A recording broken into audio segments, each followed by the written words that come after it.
How many hats can Dhoni wear?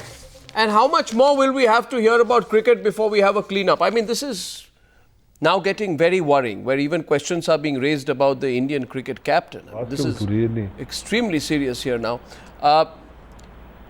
Is this a question of propriety? Kishore Bhimani, let me ask you first. Is this a question of propriety or not, that the Indian cricket captain was a 15% significant shareholder in a company that manages players, a company which derives its profit from managing players at the same time while he has a say in deciding who plays in the Indian team?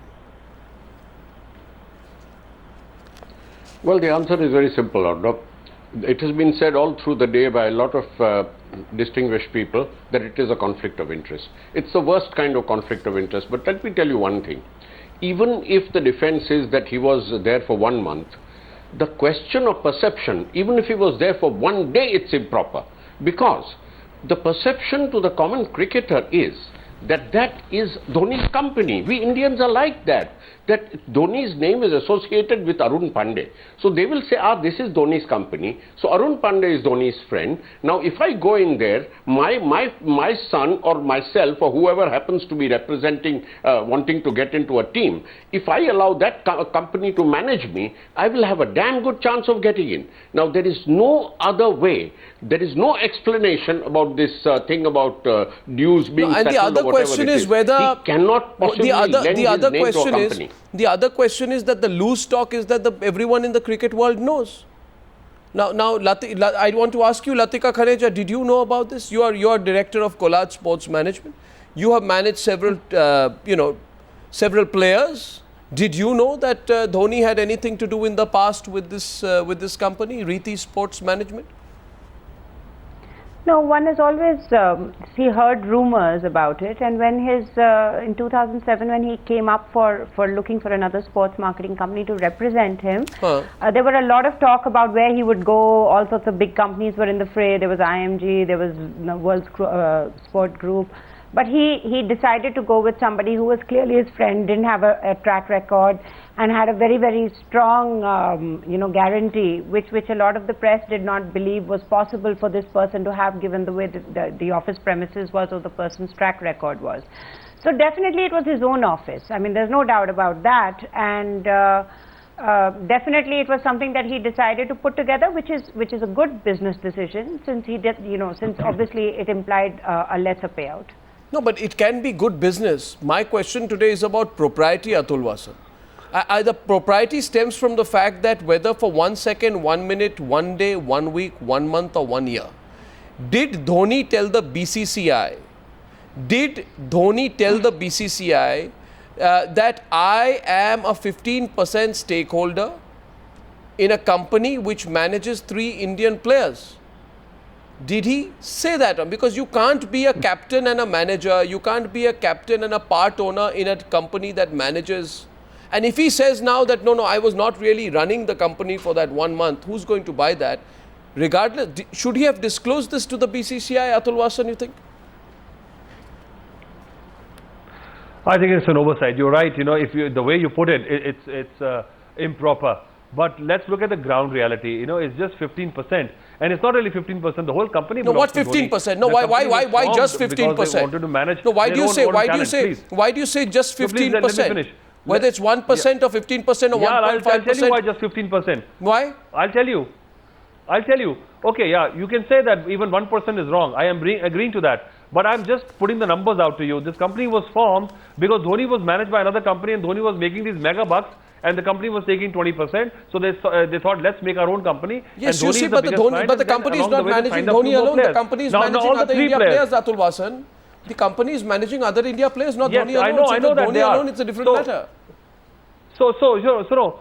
I know that, but the point is that I cannot for 1 minute believe that Dhoni wanted to enrich himself with this kind of 15% and signing these 3 players who actually choose themselves in the Indian team. If anything, Suresh Raina has lost the spot in Test cricket and still is out. He's still not been able to make a comeback. And having said that, even if 15%, even these 3 players, whatever money they make, I'm not even getting into the question of whether Dhoni gets to make 2% or 3%. No, we are now told. We are now told that why was the stake given? Right? Let's go. We are told the stake was given to secure outstanding dues. Yeah. Right? We are told the stake was given to secure outstanding dues. The shares were allotted at par value, which means Dhoni paid 3 lakh for the 15.1% share. The company does business in crores. I don't know the exact number, but somebody said the total turnover over 50-60 crores. Right? So my question is, I am not even getting, one second please. I'm not even getting into the question of why a substantial stake was given to Dhoni to secure outstanding dues, how it was settled and all. I am only on the ethics of it. Only on the ethics of it, and on that I am going to Sadhbing. The question is of ethics. You see, you are the captain of the Indian team, Mr. Jung. And you were the captain of the Indian team when you accepted the stake. Now you say 1 month later, after 34 days, I don't have the stake anymore, I don't have the stake today, but you accepted it, you gave it away. There was a period in which you were captain of a team and you were 15% stakeholder in a company that manages 3 of your own players. Now, how right is that? How proper is that? You know, Arnab, I can't, you know, Arnab, even though I want to and I really like Dhoni a lot, I just can't seem to find any logic behind which I can support Dhoni. Because, you know, and I differ with my friend Atul, because the infinite ways in which he can use this as a conflict of interest is quite frightening. And I think, you know, this is the complete Talibanization of Indian cricket, where we are now arguing the fact that someone can own shares in management companies, be the captain of India, and life is hunky-dory. I mean, you know, this infinite way, like Kishore put it so beautifully, there's so many things that he can do that it's terrifying. It's not funny. No, but why is this okay? No, why is this okay? I just want to know if anyone thinks it's okay. Let's get in Diana Adalji. She's been former captain of the Indian women's team and, you know, cricket legend in her own right. And I'm glad that you are on the panel this evening. Diana, what do you think about this? Well, Arnab, first time I'm going to take an opposite view from yours. I don't see anything wrong in Dhoni running a management company or anything. I think in today's world of sports, management companies are the in thing. You have to have managers. No, so just let me go a little further. Globo Sport is run by Mahesh Bhupati. All the tennis players are signed up by him. What is wrong in that? I think we are belittling the selectors who are selecting the Indian team, thinking that they are useless, and only Dhoni gives them the list of 15 players, sees to it but that the captain has a say in, and they have to sign on. But the captain has a say. He has a say, but he doesn't have a vote. No, I see. He doesn't have a vote. No, the captain has a say. Does the Indian cricket captain not have a say? Whatever it is, he can be still overruled by Sandeep Patil and company. But why? No, see, the point here is I am not even, Diana, what going into... What is wrong in managing? See, the question is simply this. How can an Indian captain be a part owner in a company? And by the way, you're talking about stake. I don't know how much stake. I don't think Srinivasan has 100% stake in India Cements. No, I'm not worried about the stake. So with a limited stake, Srinivasan runs India Cements. So it's not a question of whether a small stake. I know of people who have 5% stake, 3% stake in a company, but who play a significant role in managing the entire affairs of the company. The question here is this, that why did Dhoni not say, no, I can't do this. I can't be a part stakeholder or shareholder of any company. Why not? No, because money is coming in. Why not do it? Why should the same rules? Can I say why? One second. I'll just say one word. Because Arnab, can I reply to Diana? Well, sure. Actually, Mr. Jung, why don't you go on? Yes, Mr. Jung. Yeah, Diana, you know the problem that I see here is that if there are 3 or 4 players now, other players are also viewing this with suspicion, and they will all want to come in, and there might be a time when Dhoni starts pushing for profits and getting 20, 25 players in the Indian circuit working for him. No, Saad, I don't agree. I don't agree to that. I don't agree to that because there was a time. But no one said what part of what that I've said that you don't agree with. No, that other players would want to come in. There was a time when the talk in the market remember was one thing, Pepsi and Coke are selecting. You can't make a business decision. No, there are, you must... that's different. I don't see that. It is an open fact. It is an open fact that sponsors are ruling. And this is the life today in sports. No, but if you so say... what is the big no, deal about that? Diana, one second.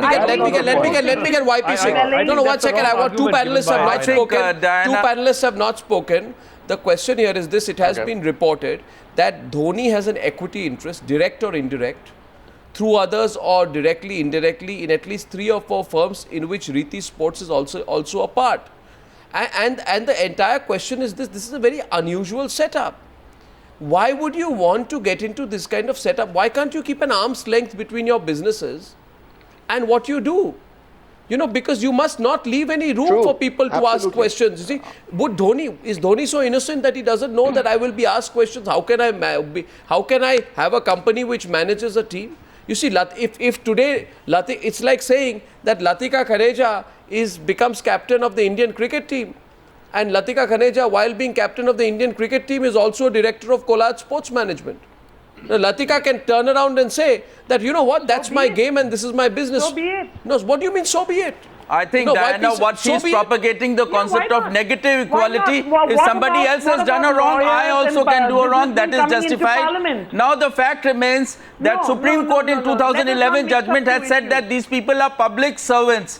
Now, there was a famous ruling of Supreme Court which said that if one member of a committee or if somebody gives consultations to a selection committee and he suffers from a likelihood of bias, not bias, just a likelihood of bias, the entire decision of the committee gets completely vitiated. Now, if I am an aspiring cricketer, want to get into the cricket team, if I do not get selected, I will file a writ petition in the High Court stating the Supreme Court ruling that these people are public servants and that there was a member who could have influenced the selection committee in a manner which was suitable to his other pecuniary priorities, and for that reason alone that decision shall get quashed. I can always say the test can be done by one person who has not been selected in the cricket team. Let him file a case in the High Court or the Supreme Court directly, and I'm sure that he is going to win. And if he wins, perhaps my conjectures shall get redeemed. Now, you can do business, but your business must not put you in a situation where, you know, watch Amikar Dayal, former cricketer, under-19 captain, live from Patna, now sports administrator.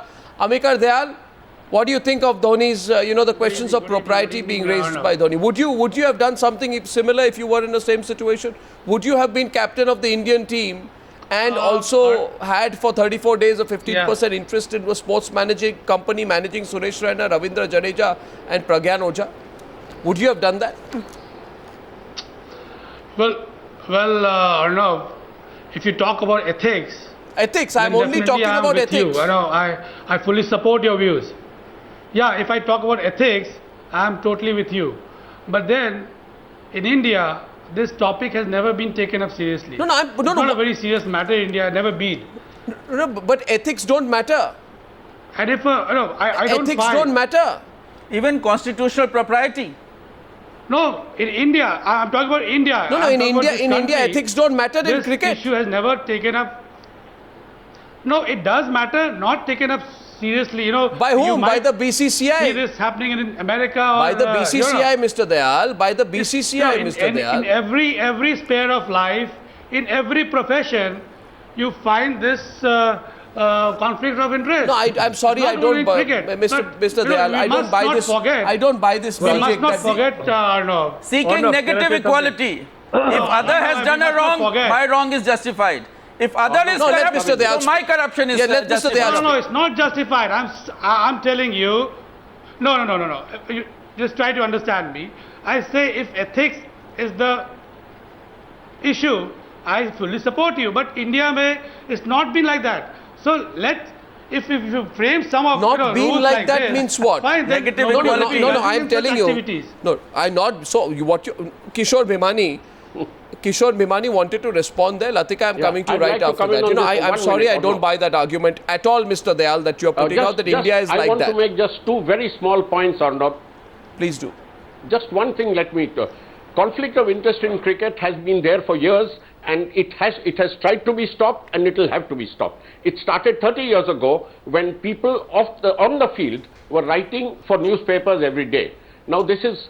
Remember gossip from dressing rooms? It was written by the captain, the vice captain, the fast bowler, and these people were writing daily columns. It got to a level when it went out of hand. They said conflict of interest. You cannot be the captain of a team or the vice captain of a team or be in the current team and write columns about it. So they made a ruling that it won't happen. So what happened? Their wives started writing. That even was stopped. Now there is no such thing as ethics don't matter. Ethics do matter, especially in cricket. And that was stopped. Then what happened? Today what is happening, Arnav, it's part of a huge problem. Today selectors, you mentioned Kumble, well, there are selectors today for under 15, under 19 in various teams who today are running coaching camps. These coaching camps, people know, the parents know that their 14-year-old kid, if he's put in a particular coaching camp, which are very lucrative, where somebody who's a selector is running it, he'll make a lot of money, but and the parent thinks his son will get into the team. This conflict is all over the country. No, it doesn't. And they have put a stop to it. I'm sorry, but this argument... Mr. Dayal, you have a very... Mr. Dayal, you have a very cynical view of the world, where you feel we are corrupt, we are like this is the way it's in every sphere of life. So be it. So be it. And then somebody says, if Bhupati runs Globo Sport, let this happen. No, the question, please, I have a piece of paper.